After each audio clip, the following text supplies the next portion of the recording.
Hi everyone, my name's Miss Carley, and today we're going to read Giraffes Can't Dance by Giles, Andreae, and Parker-Rees.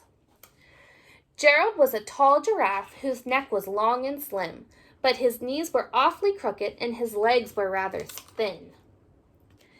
He was very good at standing still and munching shoots off trees, but when he tried to turn around, he buckled at the knees. Now, every year in Africa, they hold the jungle dance, where every single animal turns up to skip and prance. And this year, when the day arrived, poor Gerald felt so sad, because when it came to dancing, he was really very bad. The warthogs started waltzing, and the rhinos rock and rolled, and the lions danced a tango that was elegant and bold. The chimps all did the cha-cha with a very Latin feel, and the 8 baboons then teamed up for a splendid Scottish reel.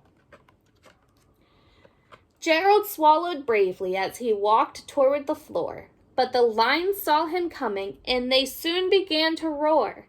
"Hey, look at clumsy Gerald," the animals all sneered. "Giraffes can't dance, you silly fool. Oh, Gerald, you're so weird." Gerald simply froze up. He was rooted to the spot. "They're right," he thought. "I'm useless. Oh, I feel like such a clot." So he crept off from the dance floor and he started walking home. He'd never felt so sad before, so sad and so alone. Then he found a little clearing and he looked up to the sky. "The moon can be so beautiful," he whispered with a sigh. "Excuse me?" coughed a cricket, who'd seen Gerald earlier on. "But sometimes when you're different, you just need a different song." Listen to the swaying grass and listen to the trees. To me, the sweetest music is those branches in the breeze. So imagine that the lovely moon is playing just for you. Everything makes music if you really want it to. With that, the cricket smiled and picked up his violin. Then Gerald felt his body do the most amazing thing. His hooves had started shuffling, making circles on the ground.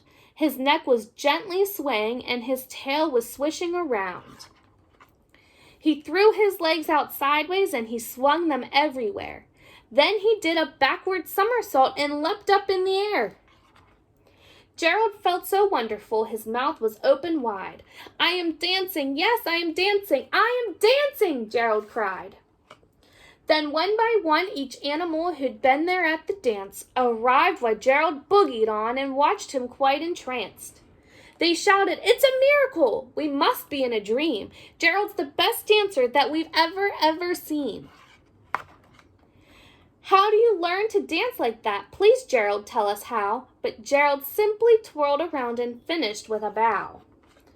Then he raised his head and looked up at the moon and stars above. "We all can dance," he said, "when we find the music that we love." The end. Thank you guys for turning in.